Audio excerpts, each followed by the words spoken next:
toutes, bonsoir à tous. Merci d'être venus nombreux ce soir.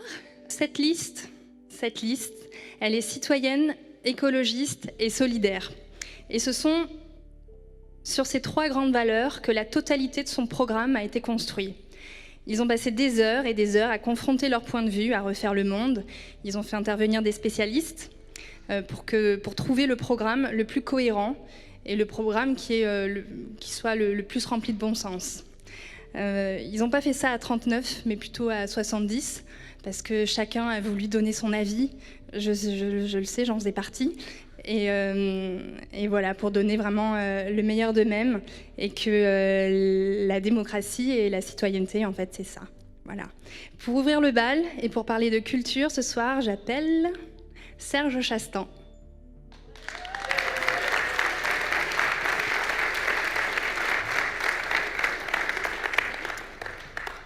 Merci Nadège, merci à vous tous d'être là.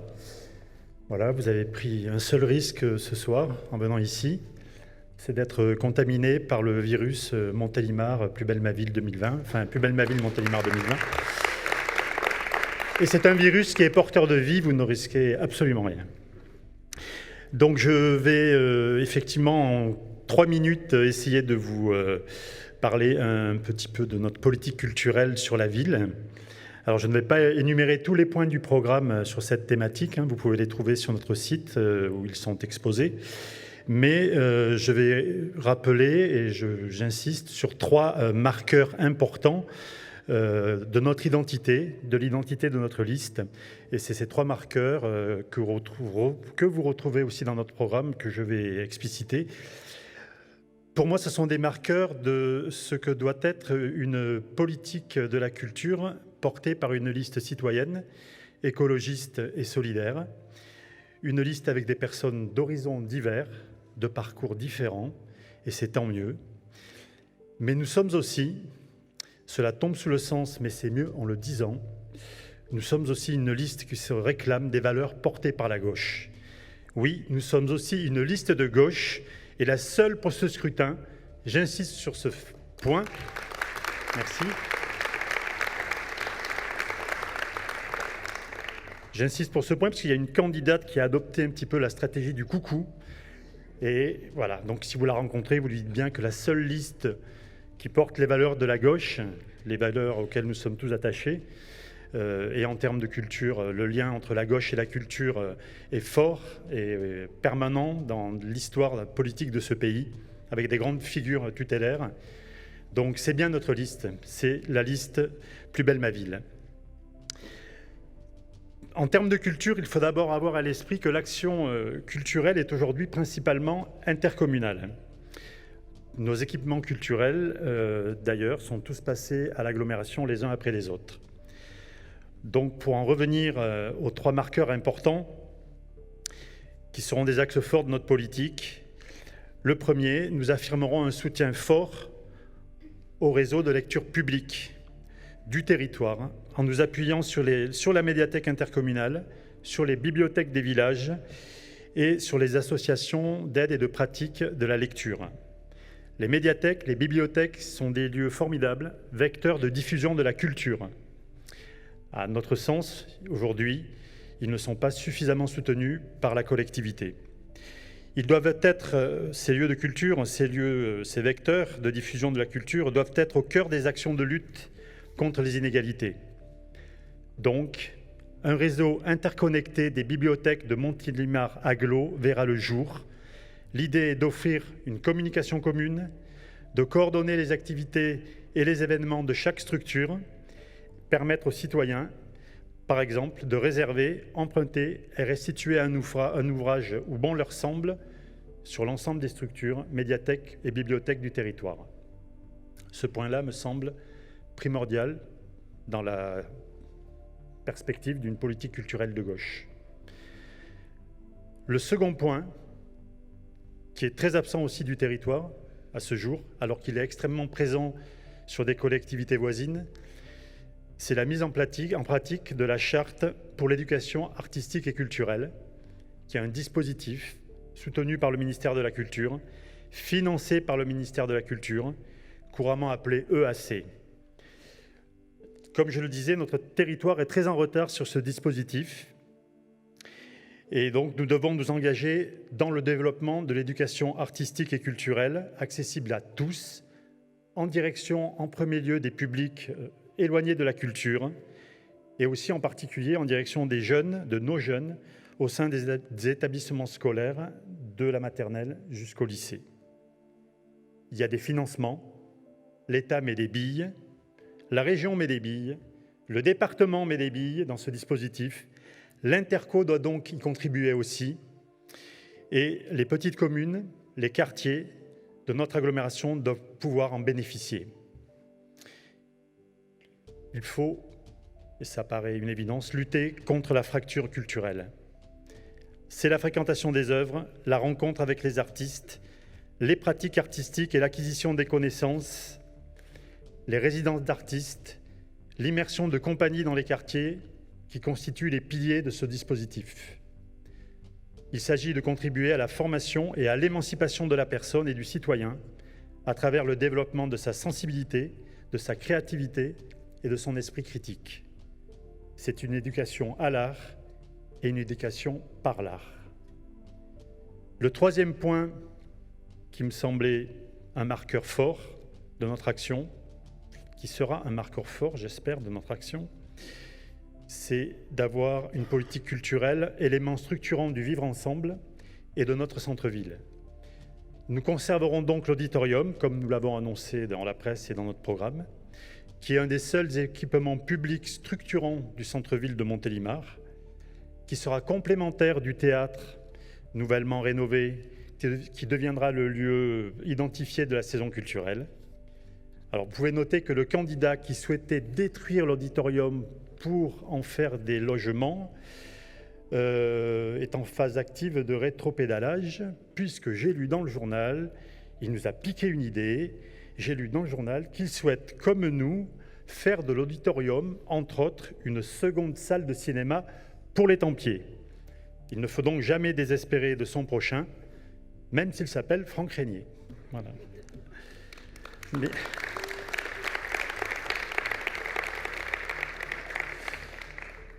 Nous souhaitons aussi, pour l'auditorium, constituer un pôle de l'image et du son, en partenariat avec les associations et les festivals aujourd'hui incontournables de notre ville, sur la musique, le cinéma et la photographie.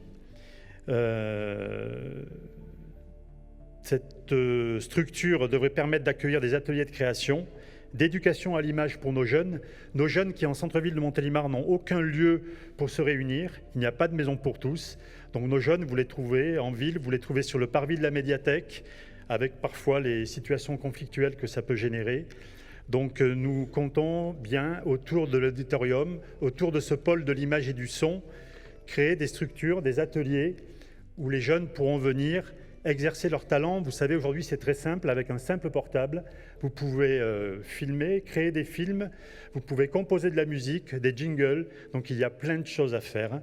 Et vu la capacité de réactivité des associations dont j'ai parlé, voilà, il y a un vrai travail et une possibilité de faire quelque chose d'intéressant à ce niveau-là.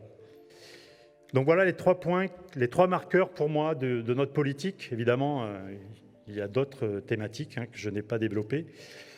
Et je voudrais, pour conclure, adresser un message aux équipes artistiques du territoire, à vous, cher public aussi, mais aux équipes artistiques du territoire, aux responsables et aux adhérents des associations culturelles, aux responsables et des établissements culturels de l'agglomération, aux porteurs de projets culturels, aux agents de l'éducation nationale aussi.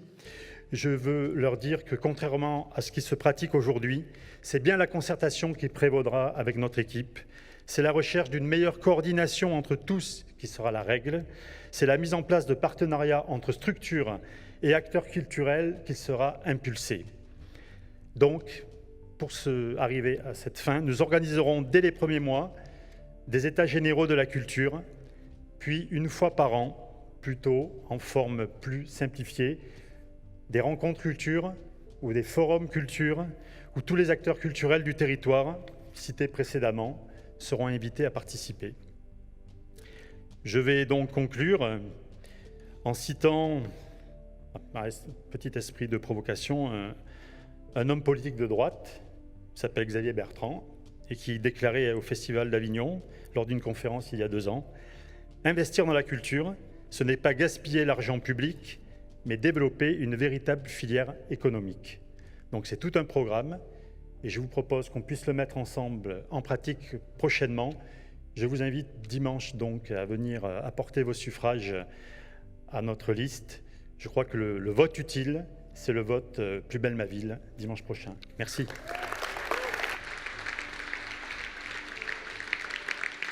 Cette équipe, elle a enclenché un mouvement citoyen depuis des mois. Et lorsqu'elle sera élue, c'est à la démocratie locale et participative qu'elle aura recours. La voix de la démocratie et de la citoyenneté, notre Marianne de ce soir, Émilie Renaudot.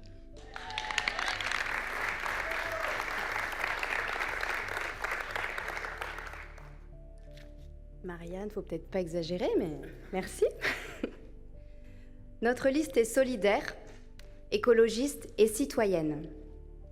Le mot citoyen adopte son sens politique dès le XVIIe siècle. Il s'agit alors de l'opposer aux serfs, qui, je vous le rappelle, étaient privés de liberté. Être citoyen, c'est avant tout être libre. Il n'est pas question pour Plus belle ma ville d'appliquer un programme sans que les Montiliennes et les Montiliens soient consultés, mais surtout, et c'est là toute l'essence même de notre engagement, sans que les citoyens soient acteurs de ces projets. Plus belle ma ville en est déjà l'exemple. Elle est la fusion de plusieurs collectifs, eux-mêmes créés par des citoyens engagés, soucieux du devenir de leur commune et de l'avenir de leurs enfants. Et depuis sa naissance, notre liste a organisé pas moins de 5 réunions programmatiques et 11 réunions de quartier.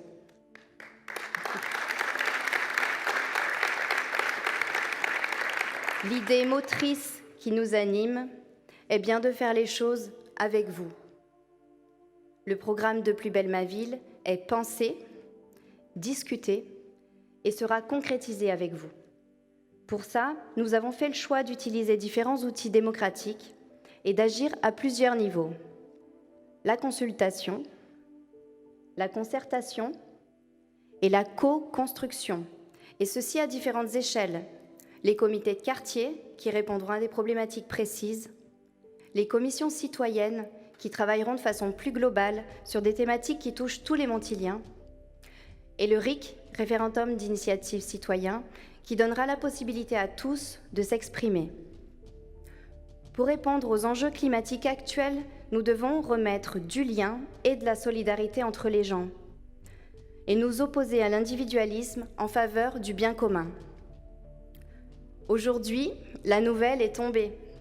La privatisation d'ADP est pour l'heure oubliée. Des aéroports de Paris.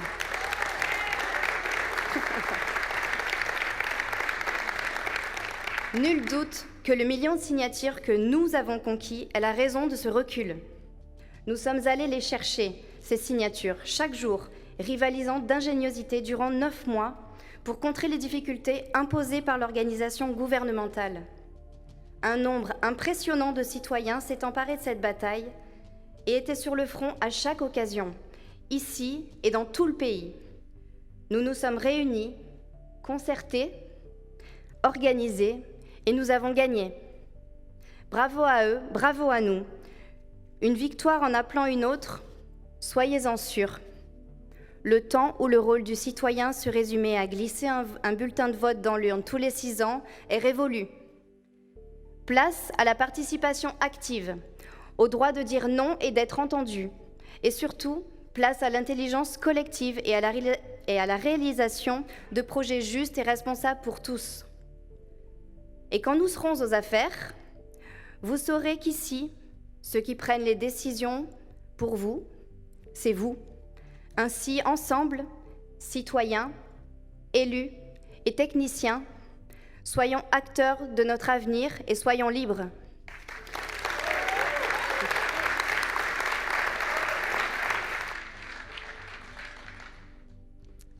Soyons libres. Comment enchaîner sur cette phrase-là?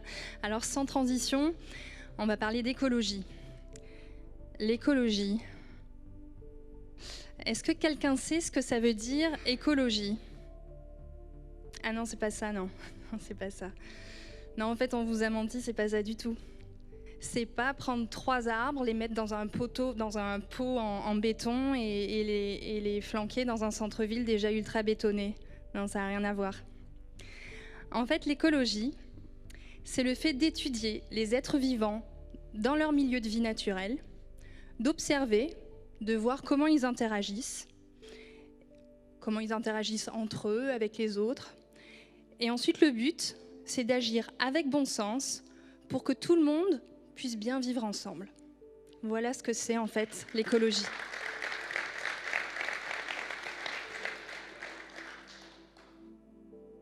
Mais c'est pas Régis là?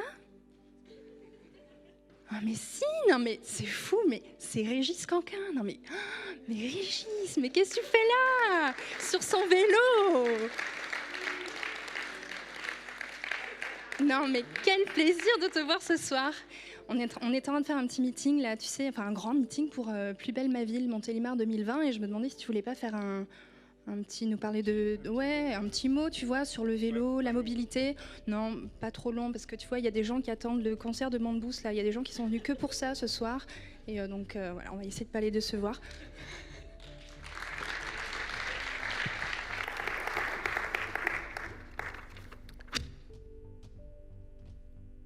Il y a quelques jours, j'entendais à la radio un sociologue expliquer qu'une société, c'est à la fois un tout, un ensemble, une commune, Montélimar par exemple, et à la fois de la pluralité des individualités, des divisions. Et il faut bien faire quelque chose avec ce qui oppose les gens les uns aux autres. La démocratie est le seul système qui permet de parler à la fois de l'unité et de la diversité. Et comme vous l'a dit Émilie, nous l'avons fait. 3 collectifs, 3 piliers pour construire une équipe, un programme, c'est nous. Plus belle la ville, Montélimar 2020. Et nous sommes la seule liste qui est issue de 3 collectifs différents. La seule liste qui a construit un programme sur 3 piliers qui font notre unité. On vous l'a dit, citoyen, écologiste et solidaire. Je vous rappellerai que nous avons 20% de taux de pauvreté à Montélimar. C'est insupportable. 3 collectifs, 3 piliers pour construire une équipe, un programme, une vision pour Montélimar. Accepter les différences et en faire une force d'action, nous l'avons fait. Et nous le ferons tous les jours, si nous sommes élus. Nous sommes la seule liste à proposer un plan de déplacement urbain où chacun aura sa place, chacun pourra librement choisir le mode de déplacement qui convient à ses capacités et ses besoins. Alors oui, il y aura du vélo. 2 sur 20 au baromètre des villes cyclables, c'est un sacré défi à relever, mais nous y sommes prêts.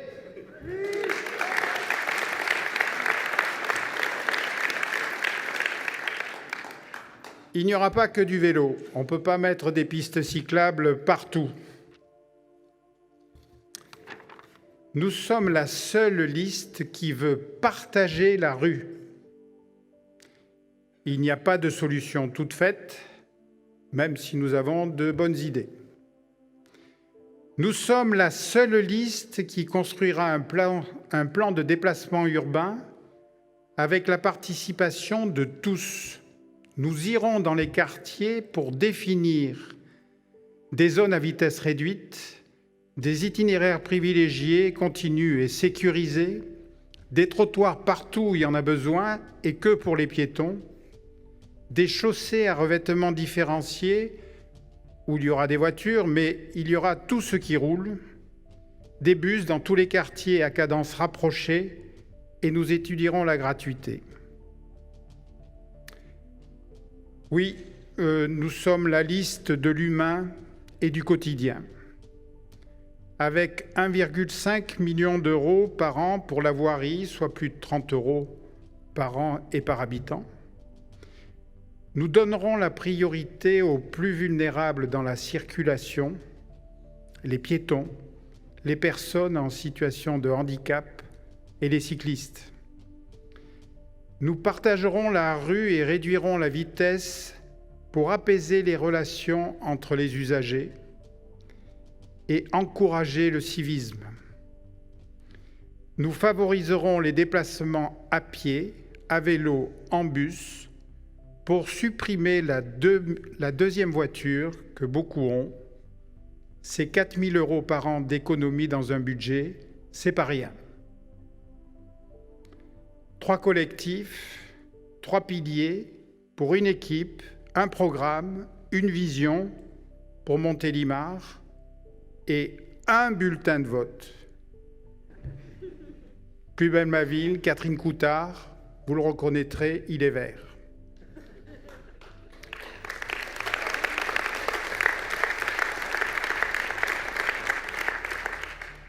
Alors, pas de panique, vous pouvez venir nombreux au bureau de vote, avec votre carte d'identité, bien sûr, avec le bulletin que vous avez reçu, il est vert. Plus belle ma ville, Catherine Coutard, et votre stylo personnel, et vous ne risquez rien. Alors, vous pouvez nous faire confiance, nous sommes prêts pour le défi de 2020 à 2026.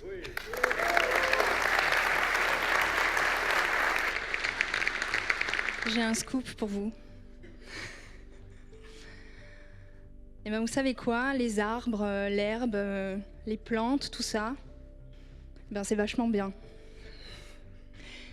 Et pour nous dire pourquoi c'est vachement bien, j'appelle, sous vos applaudissements, Corinne Bourgerie. Bon, c'est extraordinaire parce qu'elle a déjà tout dit. Et puis en plus, j'ai remarqué que j'avais bien sûr choisi le bon pull qu'il fallait pour ce soir. Mais ça va aller au-delà parce qu'en fait, je vais peut-être oser vous dire, ma conviction profonde, c'est que notre ville sera verte ou notre ville ne sera pas.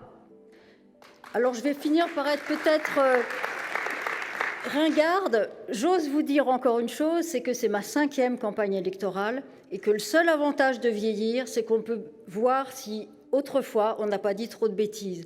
Je suis sûre d'une chose, c'est que mes convictions profondes en matière du fondamental et de tout ce qu'on va essayer avec vous et dans les années qui viennent de ne surtout pas gaspiller. J'avais donc déjà cette conviction à Montélimar, c'était en 95, je suis arrivée en 93, mais bien avant ailleurs et dans d'autres instances aussi depuis toujours, c'est que j'avais prévu en 95 un plan vélo, un plan vert pour la ville. Franchement, quand je dis oui, on m'avait confié ça, un plan vélo.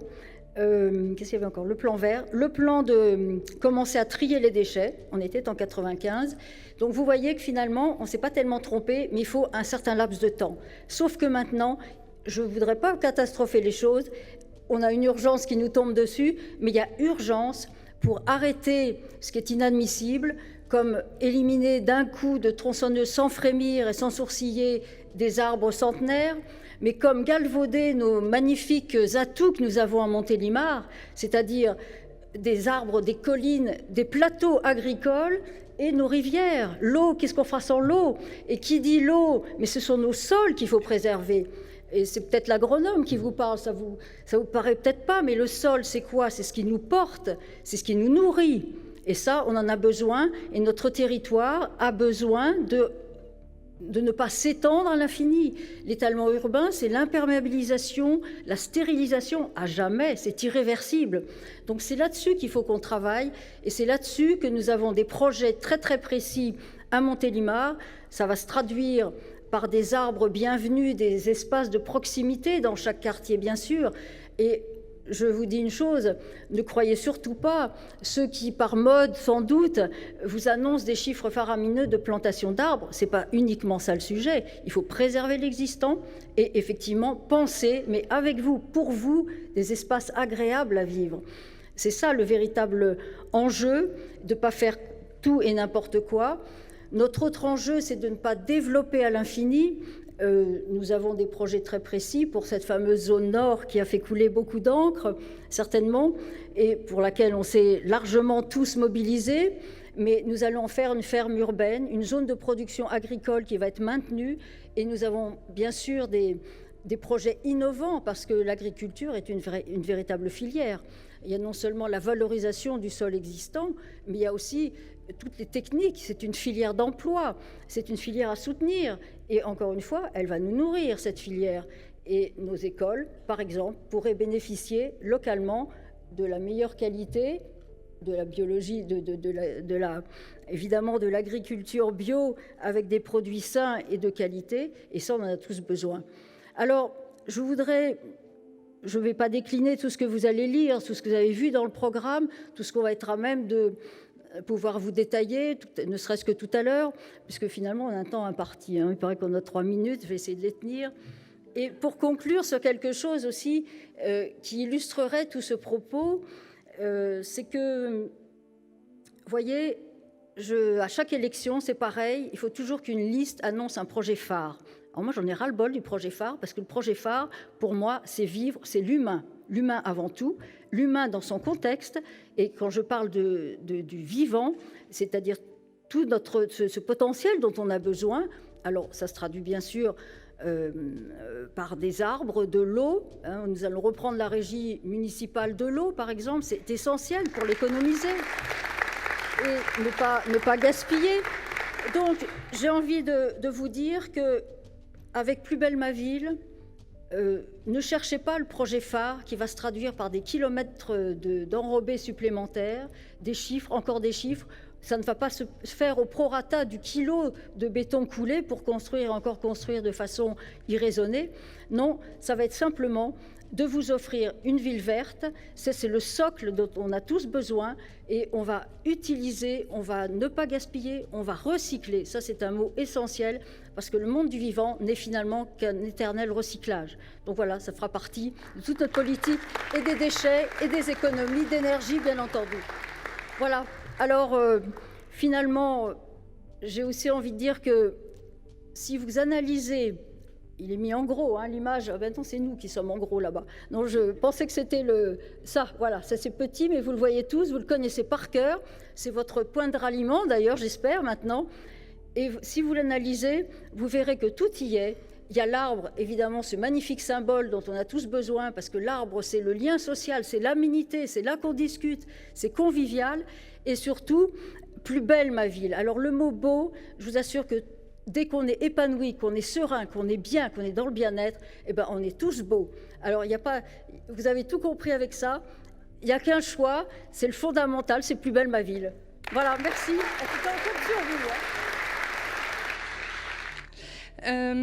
Alors, sinon, chaque système a besoin d'une économie pour fonctionner.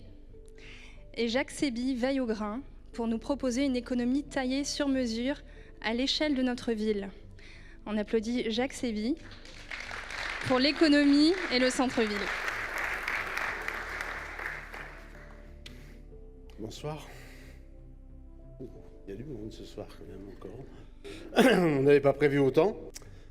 Donc ça fait 8 ans que nous sommes installés à Montélimar, ma famille, les enfants. Et pendant ces 8 années, on a pu constater le déclin du centre-ville. Un déclin qui s'est traduit par de nombreuses fermetures. Monsieur le maire aujourd'hui annonce 30 nouvelles ouvertures depuis 2019. Je vous dis tout court, il ment. Le centre ancien, c'est bien, mais il y a aussi les quartiers.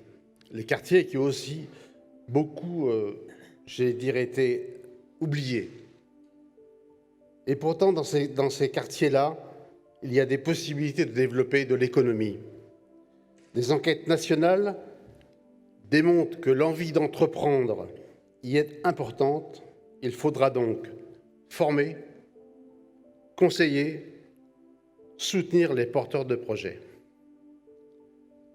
Un développement économique diversifié, créateur d'emplois, contribuera à une baisse sensible du chômage.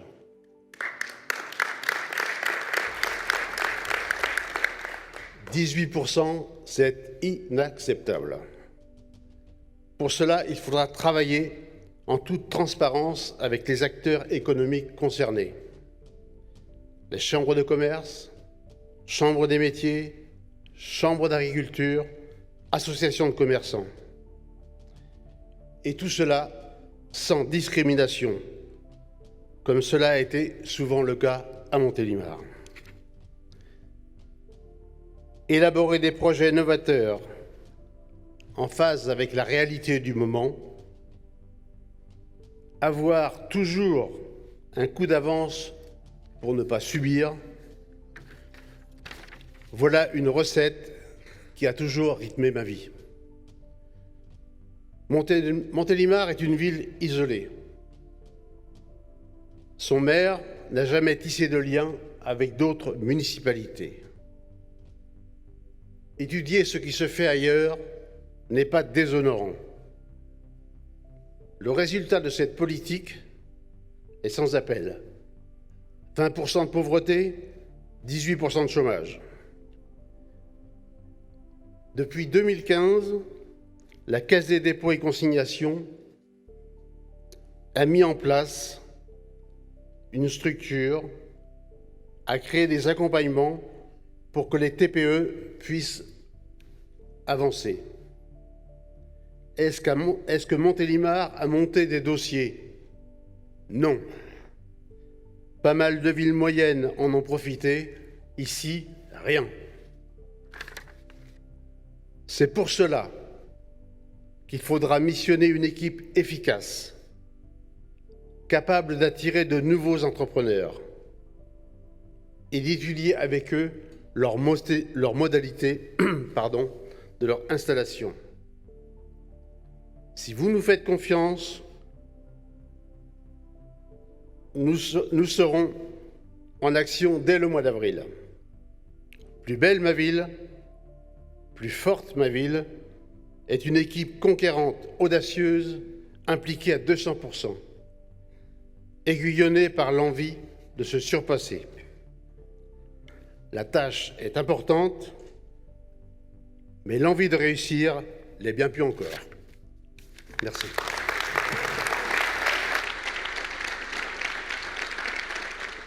Non, je vais pas chanter là, promis. Quoi de plus beau que de prendre soin de soi et de prendre soin des autres? La santé est au cœur de l'actualité et les soignants sont un véritable trésor pour cette liste. Merci d'accueillir Karim Benzid pour nous parler de la santé.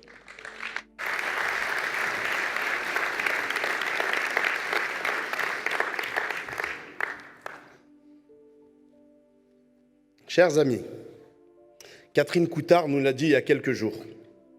Il est temps que Montélimar change d'air et qu'on passe enfin au XXIe siècle. Nous affirmons qu'il est temps de permettre à tous les Montiliens de vivre dans une ville bienveillante et plus solidaire. Il est temps de faciliter la vie quotidienne des parents, des jeunes et des personnes âgées. Montélimar a besoin d'une politique dynamique, innovante et plus juste en matière sociale. Montélimar a besoin d'une action volontariste et tournée vers l'avenir pour les quartiers les plus en difficulté. On dit trop souvent que le social et la santé coûtent cher. On ne dit pas assez qu'investir dans le social, c'est investir pour le futur. C'est préparer l'avenir des enfants, des jeunes. C'est adoucir les difficultés des familles et des personnes âgées. On ne dit pas assez que le social et la santé sont aussi des secteurs créateurs d'emplois. Nous voulons agir à tous les stades de la vie, parce que les 1000 premiers jours de la vie sont déterminants pour la suite. L'adolescence est une période d'expérimentation, mais aussi de prise de risque, et parfois d'entrer dans les problèmes d'addiction, d'incivilité, voire de délinquance.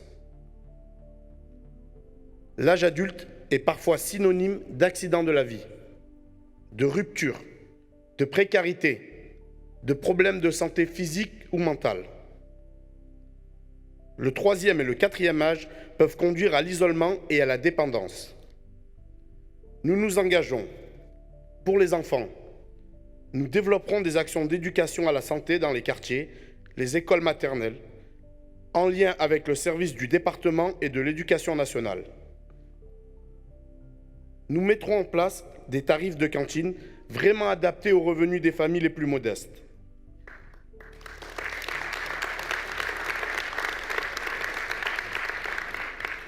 Nous soutiendrons financièrement les familles pour que tous les enfants, dont les enfants en situation de handicap, puissent bénéficier de structures de loisirs de l'agglo, pratiquer une activité sportive ou culturelle.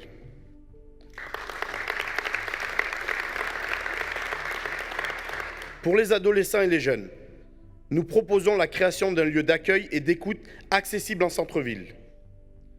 Nous soutiendrons la prévention spécialisée et nous renforcerons l'action des éducateurs de rue.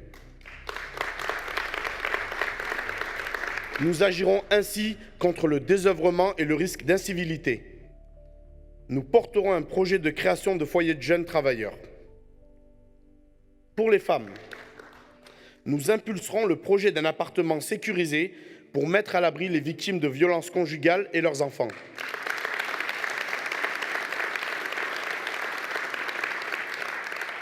Pour les personnes âgées, nous nous engageons à offrir des logements à loyer modéré, à créer des missions de service civique au bénéfice des personnes isolées et dépendantes.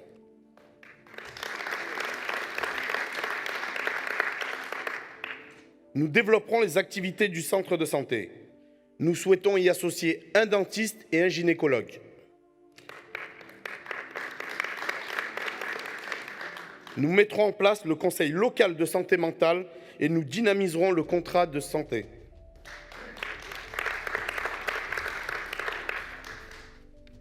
Montélimar compte aujourd'hui plus de 40 000 habitants. Elle doit se doter des moyens adaptés à sa taille et aux problèmes de sa population. Nous développerons les missions du CCAS et nous en ferons un outil dynamique et performant. L'attribution des aides se fera de façon juste et transparente, adaptée aux besoins des gens. Nous proposerons aux communes de l'agglo de créer un centre intercommunal d'action sociale afin de mutualiser nos moyens et coordonner nos actions.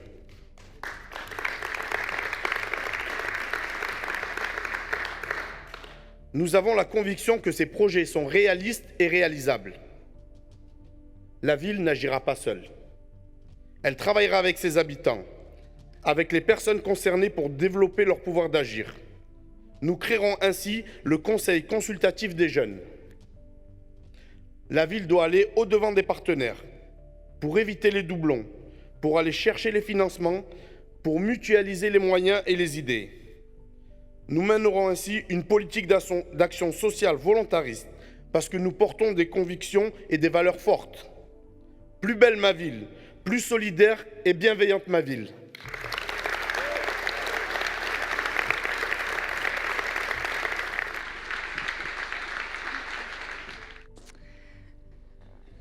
Pour conclure ce meeting, voici celle qui, depuis des années, déploie toute son énergie pour Montélimar, pour défendre cette ville et proposer des idées qui ont du sens, des idées solidaires, des idées écologistes, des idées citoyennes. Elle est la tête de liste de Plus belle ma ville, Montélimar 2020, Catherine Coutard.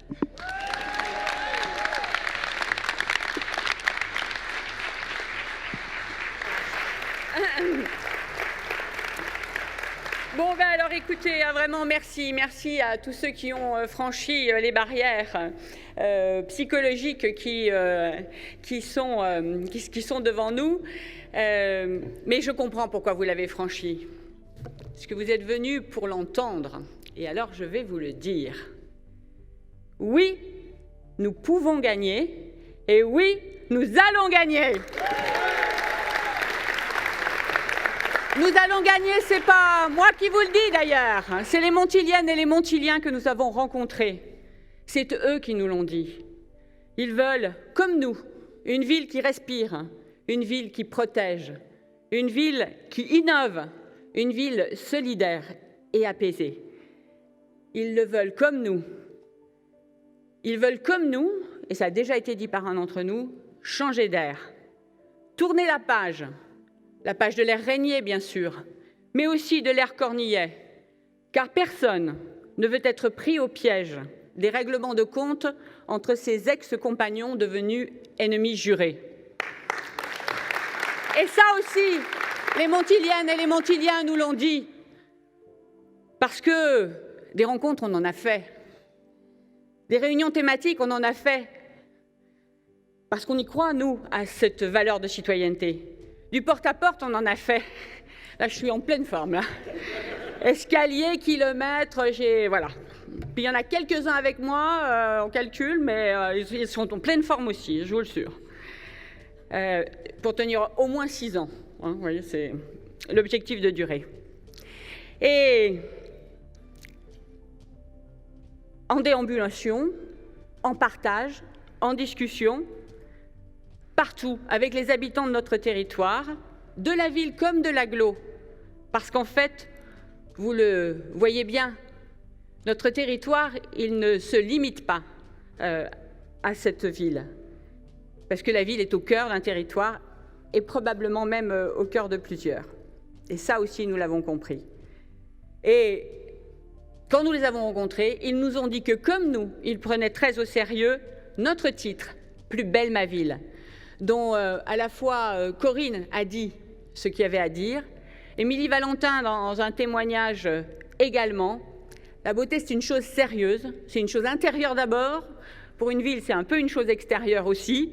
Mais en tous les cas, c'est quelque chose qui dit bien ce vers quoi nous voulons aller. Nous aimons Montélimar et nous la voulons plus belle encore, plus agréable encore, plus solidaire encore, plus écologiste encore et plus citoyenne. Une ville qui respire. J'aurais envie de vous reparler de tous nos projets, de cette couronne rurale auquel nous tenons, de ces terres pour les jeunes agriculteurs, de cette ferme urbaine, tout ce qui fait la qualité de la vie de Montélimar. Je voudrais vous parler des jardins familiaux et des espaces verts de proximité. Corinne, elle l'a déjà évoqué. Je voudrais parler des circulations vélo, des circulations piétons apaisées, de ce partage de la rue qu'a si bien exprimé Régis. Je voudrais vous parler de la réduction des déchets, une exigence pour nous, et de l'eau, de sa qualité et de son prix quand nous la reprendrons en régie. Mais une ville qui respire, c'est aussi une ville qui respire dans son fonctionnement démocratique. Nous y mettons toujours 2 sens, changer d'air, AIR, ERE, une ville qui respire, plus verte, plus oxygénée, merci Isabelle, c'est un petit clin d'œil, mais c'est aussi sur le plan démocratique que cette ville a besoin de fonctionner, d'être à l'écoute de ses habitants, d'être au travail au quotidien pour faciliter la vie de chacune et chacun d'entre eux. Par conséquent, une ville qui respire, c'est vraiment pour nous une évidence, un axe, un guide, une boussole. Une ville qui protège les seniors, tous les seniors, en assurant leur autonomie et leur confort. On a parlé des petites navettes qui faisaient le lien avec les parkings. On a parlé des bus qui desservaient des territoires aujourd'hui abandonnés. On a parlé des repas, là aussi, pour les plus jeunes et les plus anciens, dans un système de repris en régie, cantine et repas portés à domicile, pour qu'on mange enfin sain et bon, parce que si j'ai bien compris, chez les seniors, la qualité du repas n'est pas plébiscitée.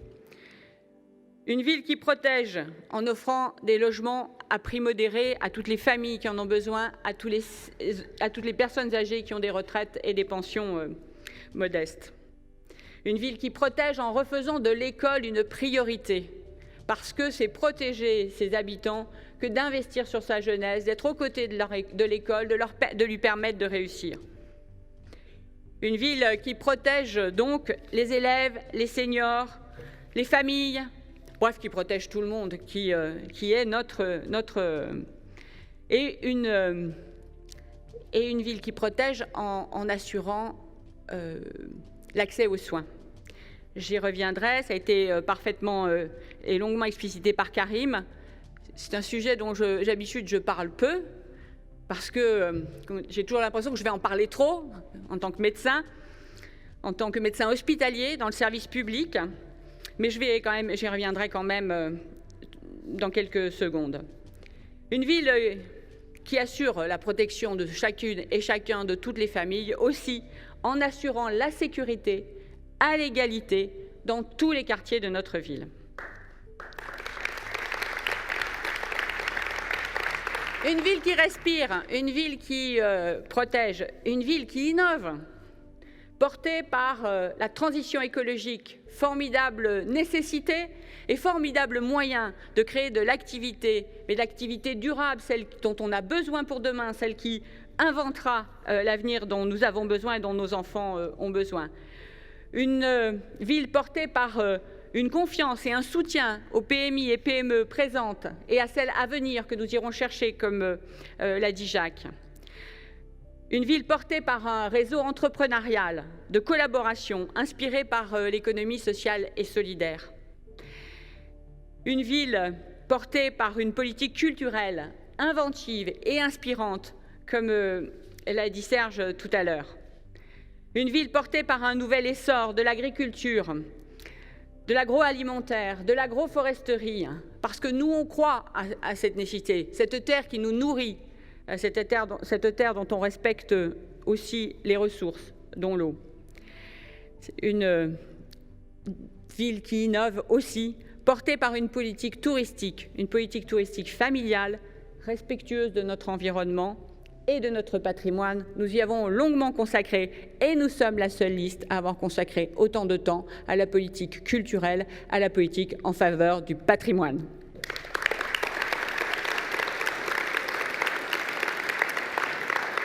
Une ville solidaire et apaisée, parce que c'est notre souhait et que c'est comme ça qu'on voit Plus belle ma ville, dans une ville solidaire et apaisée.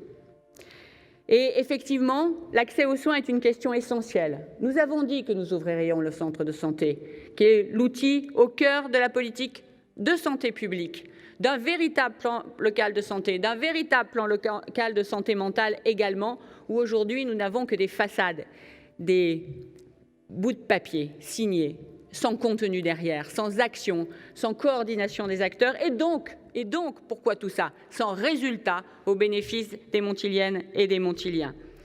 Nous aurons une politique de santé en associant, on l'a dit aussi, les acteurs du secteur de soins qui sont en libéral. On ne fait pas tout seul. Et ce n'est pas les 3 médecins du centre de santé qui suffiront à répondre aux besoins. Tous les acteurs du système de soins, tous les acteurs libéraux de ce système ont besoin.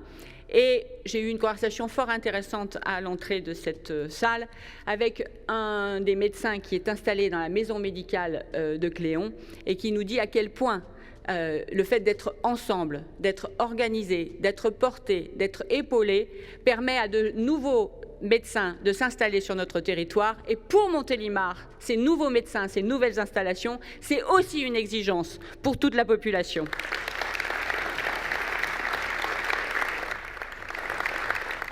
Bon, je vais me laisser aller, je vais encore vous parler de santé, parce que j'ai aussi salué à l'entrée 4 membres du collectif interhôpital qui nous font l'amabilité, l'honneur, la courtoisie d'être là ce soir.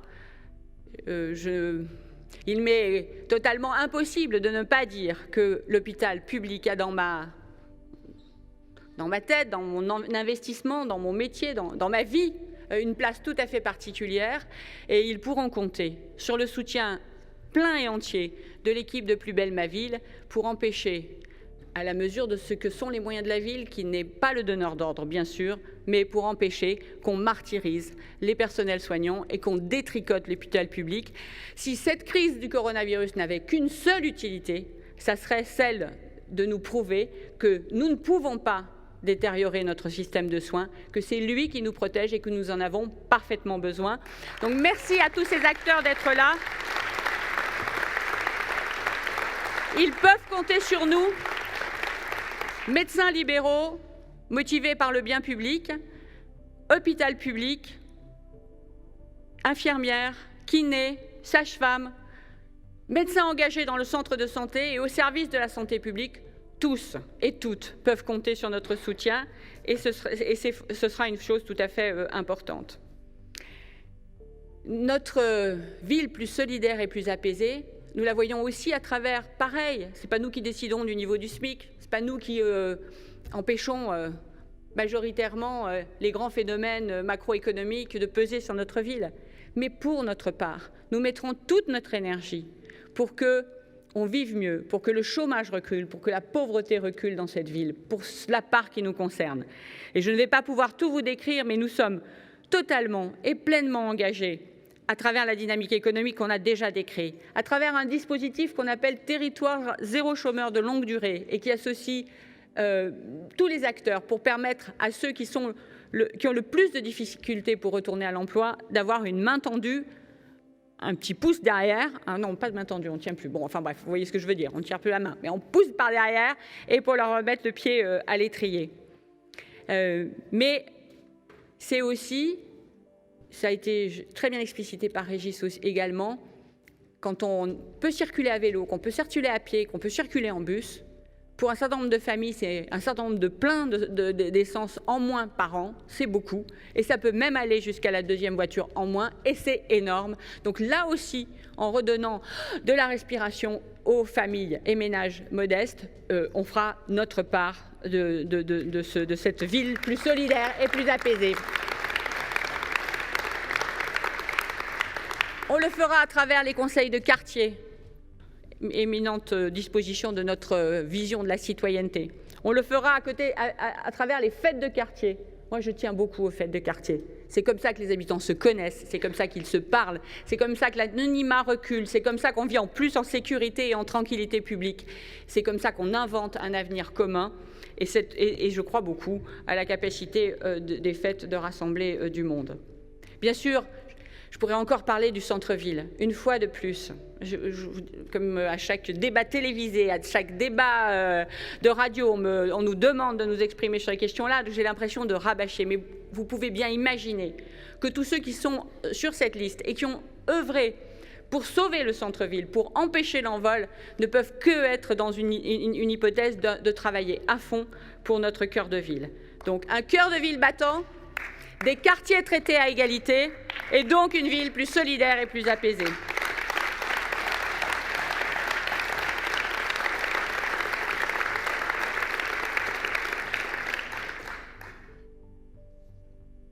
Vous êtes venus pour l'entendre, alors je vais le redire. Nous pouvons gagner. Oui, nous allons gagner. Et les Montiliennes et les Montiliens, comme nous, veulent une ville qui respire, une ville qui protège, une ville qui innove, une ville solidaire et apaisée. Rien ne sera fait sans elles et sans eux, sans l'ensemble des Montiliens. Rien ne sera fait sans elles et sans eux.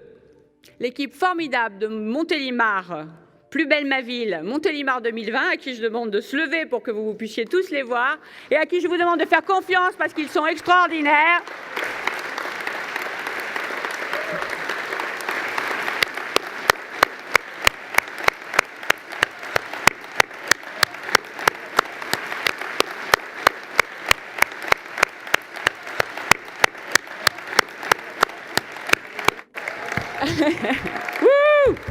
C'est pareil qu'on peut faire. Je ne les connaissais pas tous il y a 6 mois. Il y a ceux que j'ai appris à connaître depuis 6 mois. Il y a ceux que je connais depuis longtemps. Excuse-moi Serge, enfin ça commence à faire un temps. Excuse-moi Corinne, ça commence à faire beaucoup. Mais puisque nous sommes amis depuis si longtemps, ça doit vouloir dire quelque chose. Il y a ceux que je connais depuis moins longtemps. Et je peux vous dire qu'une campagne électorale, c'est, j'ai souvent l'habitude de dire, c'est comme un match de foot ou un défi en foot, c'est aussi comme un grand orchestre. Alors là, vous avez vu, c'était un peu la caisse d'orchestre qui se lève. Mais c'est un peu comme un orchestre.